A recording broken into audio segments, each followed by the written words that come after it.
Hayotimizdagi qarorlar, odatlarimizning katta qismi avtomatik ravishda, ya'ni ongsiz ravishda shakllangan jarayonlar ta'sirida yuz beradi. Buning oqibatida bir xil takrorlanuvchi holatlar, sharoitlar, programmalar qatdan kelishini, nima uchun sodir bo'lishini va ular bilan nima qilish mumkinligini shu video oxirigacha bilib olasiz, tushunib olasiz. Siz shu videoni ko'ryapsizmi? Demak, siz anglash xohlaysiz, tushunish xohlaysiz, bilish xohlaysiz. Nima sababdan men o'zim xohlagan hayotda yasholmayapman degan savol nafaqat sizda, balki bizning ko'pchiligimizda bor. Chunki assalomu alaykum azizlar, men Parishahman, yoshim 41 da va men ongning oshig'iman. Ongni sevaman. U betakror, u quvvatli, u ijodkor, u yaratuvchi, u vayron ham qiluvchi, u sehrli va mo'jizali mo'jiza. Yaratgan bizga in'om qilgan betakror ne'mat u ong. Shu video oxirigacha men bilan qoling va ongning qatlamlari haqida bilib oling.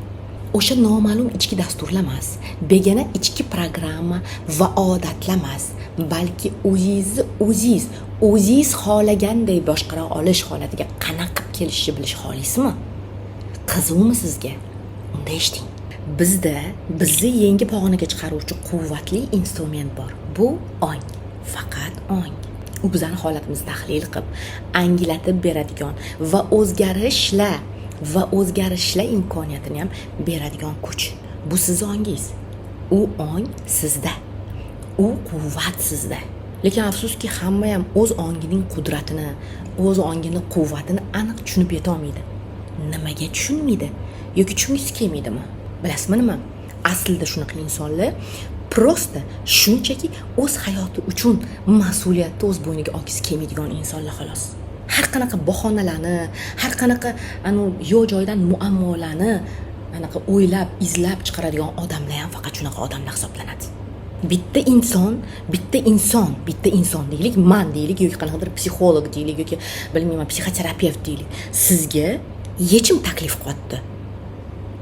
Siz bahona qidirib, har qanaqa tushunarsiz sabablar keltirib, uni inkor qilyapsiz. Bu nima sababdan, nimaga unaqa deb o'ylaysiz? Balki shunchaki tushunish xohlamassiz. Balki shunchaki mas'uliyatni o'z bo'yningizga olish xohlamassiz. Chunki mas'uliyatni olishingizga to'g'ri keladi. Agar anglashni boshlasangiz, agar tushunishni boshlasangiz, holatingiz nimaligini, muammo aslida tashqaridagi insonlarda emas, tashqaridagi holatlarda emas, aybdor ular emas, aybdor u insonlar emas, aybdor hayot emas, aybdor sizning taqdiringiz emas, aybdor yaratgan emas. Aslida hammasiga javob sizning ichingizda borligini bilganingizdan keyin siz nima qilishingizga to'g'ri keladi? Harakatga o'tishingizga to'g'ri keladi. Birondir nimadir ishlarni bajarishingizga to'g'ri keladi, to'g'rimi? Afsuski bizning zaminamizda bunaqa insonlar ko'payib yotibdi. Xohlamaydi, qochadi. U javobgarlikka olishni xohlamaydi. Va afsuski ko'pchilik holatlarda aynan shu insonlar javobgarlikka olishini xohlamasligini o'zligi ham tushunishmaydi. Hammasi yolg'on, u hech narsa qila olmaydi. Bilmayman, hozir ko'p eshitaman, dinimizga to'g'ri kelmaydi, tam psixologiya dinda yo'q degan har qanaqa bahona. Buni hammasi bahona. Tushunasizmi? O'zi aslida dinga amal qilmaydi, lekin bilmayman nimadir qanaqadir bahona topadi, dindan bahona topadi. Kredoga aylanib qolgan hozir bizning jamiyatda din. Aslida shunchaki tushunishni xohlamaydi. Ong nimaligini, u bilan ishlash mumkinligini tushunish xohlamaydi, prosta tushunish xohlamaydi. U bilan ong bilan ishlash mumkinligini, hayotni o'zgartirish o'zimizning qo'limizdaligini anglashni xohlamaydi. Chunki inson asosan o'zi o'rganib qolgan qobig'ida yashashi qulayroq va xavfsizroq deb biladi. Пожалуйста, yuring. Lekin agar siz anglamoqchi bo'lsangiz, boshqarmoqchi bo'lsangiz hayotingizni, qadam-ba-qadam qanaqa o'zgartirishni tushunmoqchi bo'lsangiz, o'zingizga 3 oy vaqt bering. Bering o'zingizga bu imkoniyatni. Hayotni o'yini kursda hammasini anglab olasiz. Agar sizga haqiqatdan ham yechim kerak bo'lsa, unda keling kursimizga. Yokida shunaqa hayotingizni, holatingizni tahlil va analizlarni eshitib yuravering. Va yana bitta narsa, agar siz haqiqatdan ham videodagi ma'lumotlarni va haqiqatdan ham chin ma'noda tushunsangiz, hayotga boshqa nigoh bilan qarashni boshlaysiz. Aslida agar haqiqatdan ham anglasangiz, hayotingizda yangi pog'ona boshlanadi. Chunki siz angladingiz.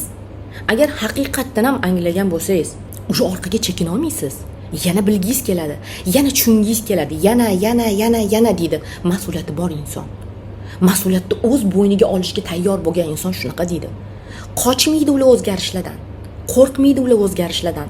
sinab ko'radi. Хорошо, psixologiya gunoh deylik, psixologiya shirk deylik, или bilmayman, gipnoz shirk deylik. Хорошо. Okey. Shirk ekan, okey, gunoh ekan. Qani ko'ringchi o'zi nima ekan? Agar haqiqatdan ham u shirk bo'lsa, agar haqiqatdan ham u gunoh bo'lsa, qaytarmaymiz, qilmaymiz. Ya'ni sizni tinnislaringizga agar to'g'ri kelmasa, sizni tinnislaringiz devoridan bosib o'tayotgan narsa bo'lsa, qilmaysiz xolos.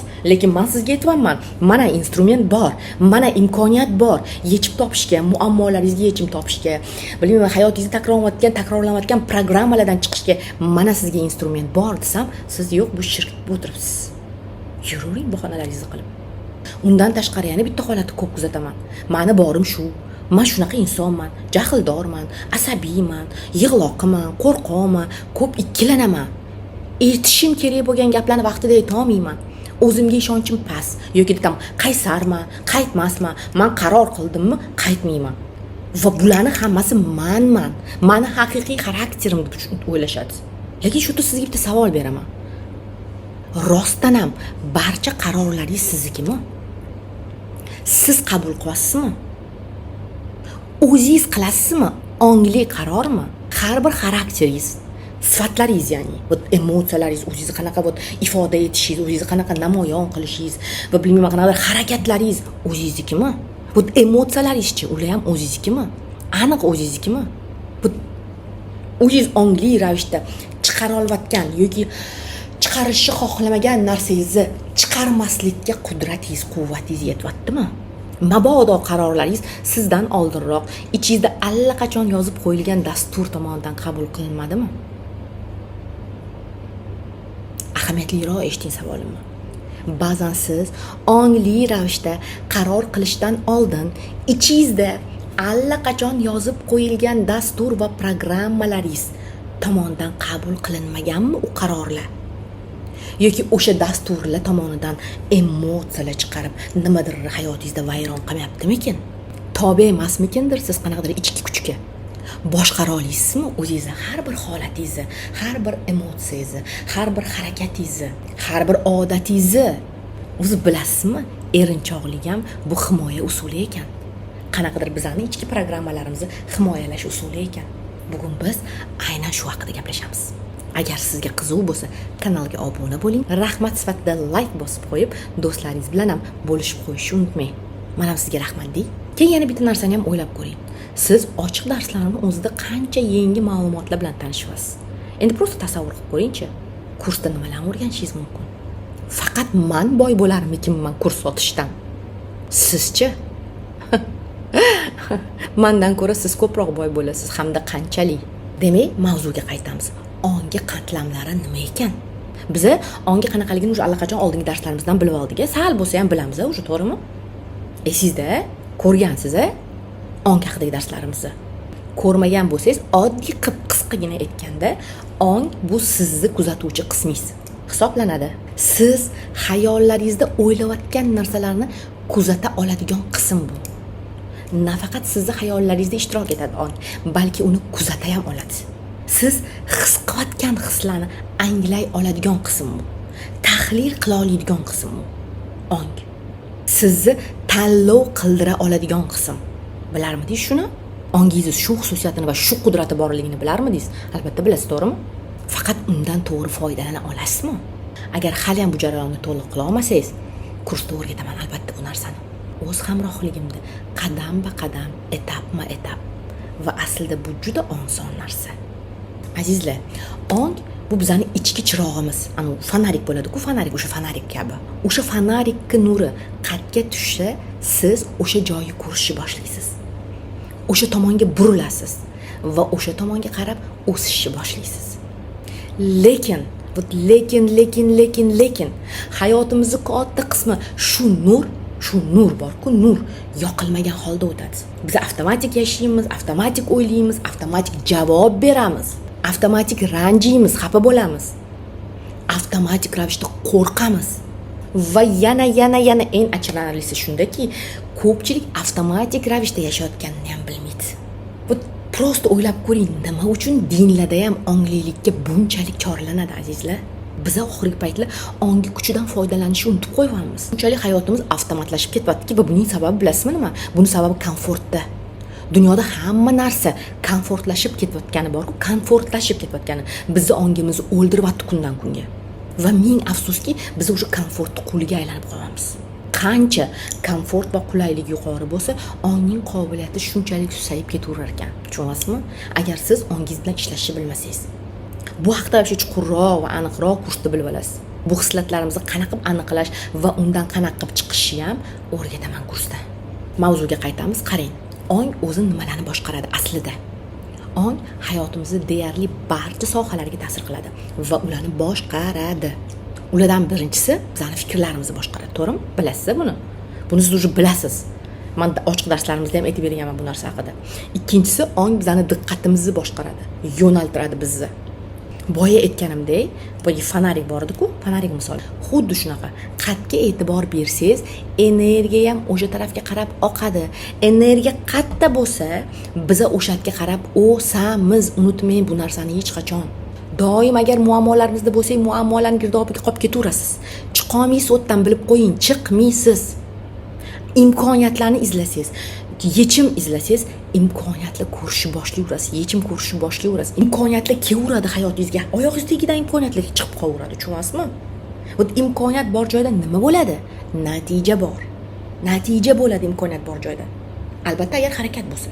Masalan, siz yechim ko'rdingiz, yechimni topdingiz bu joyda-da, u joydan yechimni topdingiz-da, yechimga qarab o'tirsangiz nima bo'ladi? Hech narsa bo'lmaydi. Harakat qilish kerak, qadam qo'yish kerak yechimga qarab, to'g'rimi? Ya'ni bizning fokus muammoda emas, yechimda bo'lsin. Shunda imkoniyat kelaveradi. Uchinchisi, ong qarorlarimizni boshqaradi.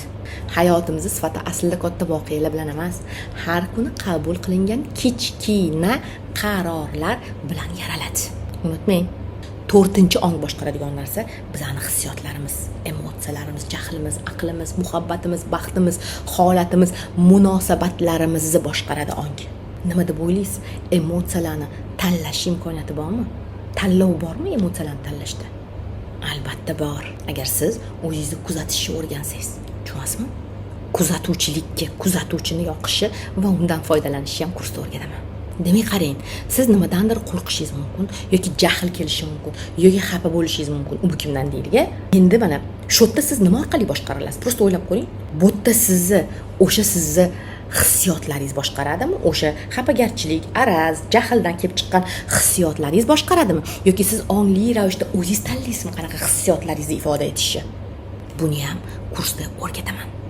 Bu hissiyotlarimizni biz ko'pincha nazorat qila olmaymiz. Ana o'shani qanaqa nazorat qilishni ham kursda o'rgataman. Endi bu yerda ikkinchi holat ham bor. Qarang.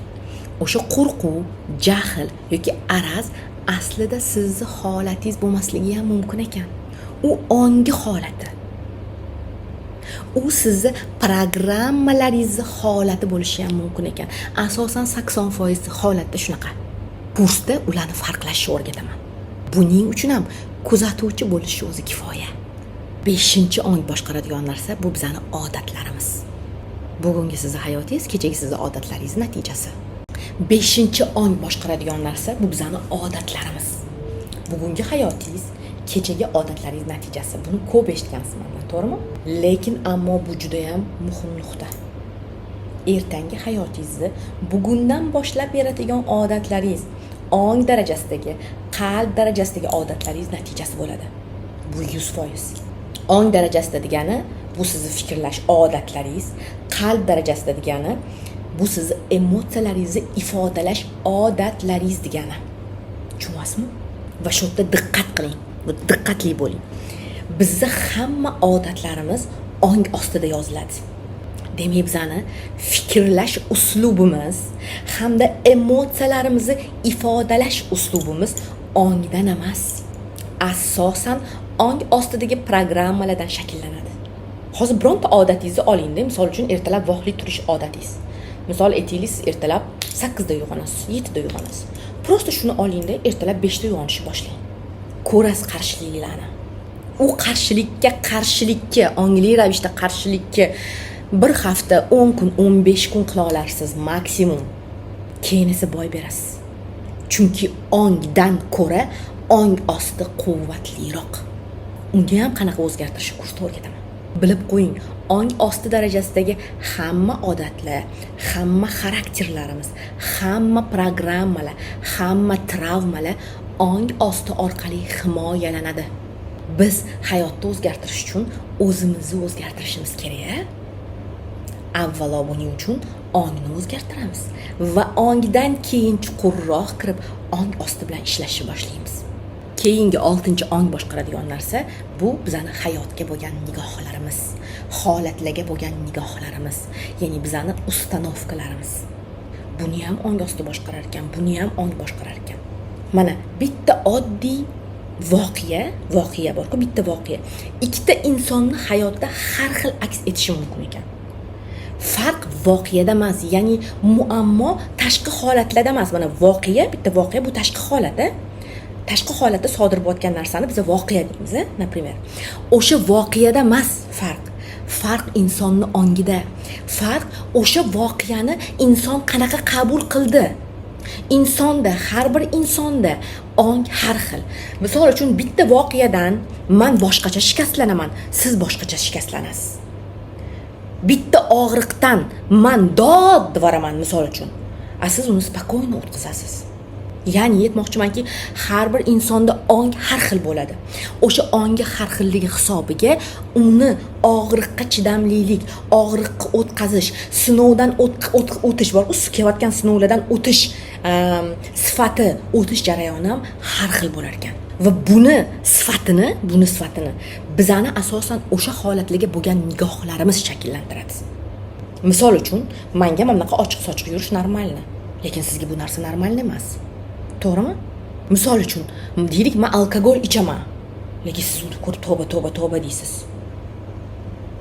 Yoki aytaylik, alkogol ichgan odam deylik, bir butilka aroq ichdi bitta odam va bir butilka aroqqa tavba astag'firulloh, siz ham ichdingiz. Bir butilka aroqdan u odam mast bo'lmaydi, lekin siz mast bo'lib qolasiz. Men prosta misol sifatida keltiryapman. Hayotiy holatlar, hayotiy sinovlar ham shunaqa hammaga har xil ta'sir qiladi. Hamma har xil qabul qiladi. Masalan deylik, bitta oilada ota qizni uradi. Ikkita qizi bor deylik. Bitta qizi sinib chirparchin bo'lib ketgan, hayoti dabdala bo'yotibdi, na baxti bor, na taxti bor. Ikkinchi qizini pinagi ham buzilmagan. Ya'ni muammolar va sinovlar, og'riqlar bizani ong darajamizdagi holatlarga qarab bizga ta'sir qiladi. Shunaqa qilib ong boshqarishi mumkin bo'lgan asosiy 6 ta narsani aytdim. Va bu holatlardan chiqish uchun va bu holatlarni nazorat qilishni o'rganish uchun, bu holatlarni tahlil qilish uchun, bu holatlarni anglash uchun biza ongni yoqishimiz kerak. Ong yoqiq bo'lishi kerak. Ongni qanaqa qilib yoqishimiz mumkin? Xo'sh, ongni qanaqa qilib yoqishimiz mumkin? Ongni yoqish bu ko'p o'ylash, ko'p tahlil qilish, ko'p analiz qilish degani emas. U narsani ichida ham ko'p botib ketmaslik kerak. Hamma narsada me'yor bo'lish kerak. Ongni yoqish shunchaki kuzatishni boshlash. Shunchaki kuzatishni boshlash uchun nima qilish mumkin siz agar bugundan boshlab bitta savolni o'zingizga tez berib turing. Hozir men nimalarni o'ylayapman? Hozir men qayerdaman? Va shu narsani odatga kirgizing, ko'p narsalarni ko'rishni boshlaysiz. Aytaylik, biron bir fikr kelsa, bu fikr menda qayerdan keldi? Bu fikr meni fikrimmi yoki menga singan e'tiqodmi? Men hozir nimani his qilyapman? Nimaga aynan shunaqa his qilyapman? Men hozir avtomatik harakat qilyapmanmi yoki ongli ravishda harakat qilyapmanmi? Mana sizga ongga uyg'otadigan savollar. Пожалуйста, ichidan 2-3 tasini oling deb foydalaning. Bugungi darsimizda esa eng muhim xulosasi shundaki, sizni hayotingizni voqealar emas, siz o'sha voqealarga qanaqa ma'no berishingiz boshqaradi. Sizni hayotingizni sharoitlar emas, ongingizdagi qarashlar shakllantiradi. Hayotning sifatini tashqi dunyo emas, ichki dunyo shakllantiradi.